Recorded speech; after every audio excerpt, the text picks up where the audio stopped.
Ayan po yung trabaho ng dalawa. Kaya hindi tumataas ang sahod eh. Pati mag-cellphone lang.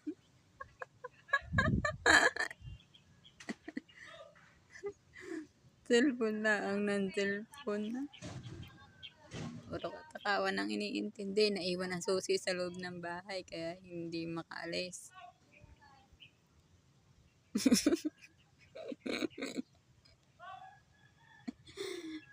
Ay, nako.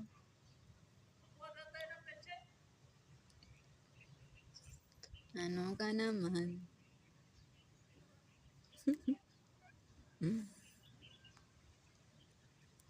Hindi nakalimutan ang pagkain pero nakalimutan ang susi. Yan kami.